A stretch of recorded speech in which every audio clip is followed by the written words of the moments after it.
लेकिन love story का आपका सबसे फेवरेट गाना कौन सा है? देखते हैं हमारा आपका मैच होता है कि नहीं। देखा है ये एक सपना, क्या बात है। फूलों के वो एक ड्रीम था। मैं ये सोच रहा था कि आप वो गाना बोलेंगी जो मेरे मन में है या नहीं बोलेंगी, और वही गाना बोला आपने। वही ना।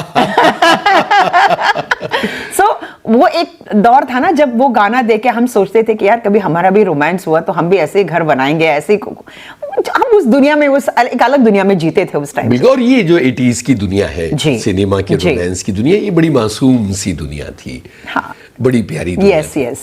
भाई इतनी सारी फिल्में आप लोग देख रही थी, तो कहीं ना कहीं कोई एक अंदर सिनेमा या अभिनय का अंकुर उग रहा होगा, शायद उस वक्त पता नहीं होगा आपको। नहीं, क्योंकि नहीं, बिल्कुल भी नहीं, क्योंकि उस टाइम पे वही था कि डांसर हूँ, डांस करूंगी। Then my mother was very particular कि एजुकेशन के बारे में। तो पढ़ाई में आप कैसी थी? First, always first. वाह वाह। एक के नीचे मैं रैंक लेकर ही नहीं आ सकती थी घर में, तो उस डर की वजह से मैं अच्छा खासा लिख लेती थी, माँ के डर की वजह से। हाँ, क्योंकि जब मैं एग्जाम लिख के आती थी, मुझे याद है, मुझे खाना नहीं देती थी वो, पहले वो सारे क्वेश्चंस का आंसर पूछती थी। तो अगर मैंने 2-2.5 घंटे का एग्जाम लिखा है तो घर आके मैं 2-2.5 घंटे का एग्जाम पेपर सुनाती थी, और वही मेरी माँ बोलती थी कि तुम्हें ये मार्क्स मिलेंगे इस सब्जेक्ट में। वही पे वो डाल के दे देती थी 98 on 100, और वही आता था मुझे। क्या बात है। तो शी वॉज वेरी पर्टिकुलर। तो सिनेमा तो दूर दूर तक हमने नहीं सोचा था, बट हालांकि जब हम फ्रेंड्स मिलते थे तो मैं कभी हेमा जी का गाना करती थी, आशा पारे का गाना करती थी, और सोचती थी कि भाई सामने राजेश खन्ना है तो अपना रोमांस तो चलता ही रहता था। बट वो कभी नहीं था कि, मतलब उस टाइम पे ये था ना कि हमको कौन देगा, मतलब हम फिल्मों में कहाँ आएंगे।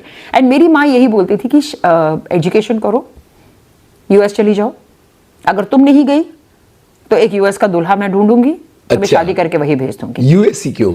उस टाइम पे वो एक था ना, यू नो, समबडी अब्रॉड। तो अब्रॉड वाज ऑलवेज यूएस, मतलब पढ़ा लिखा कोई कंप्यूटर साइंटिस्ट हो या यू नो, तो वो एक टिपिकल साउथ इंडियन फैमिली ना, वो हमेशा यही सोचते थे कि भैया बेटी एक उम्र की हो गई तो शादी करवा के दे दो हमारी, जबकि मैं सिर्फ इकलौती थी। तो मेरे फादर हमेशा बोलते थे कि क्यों उस पर इतना बर्डन डाल रही हो, वो बेचारी नहीं भी करेगी, जब भी करेगी वो तो है हमारी, बट उसे दूर मत भेजना हमसे।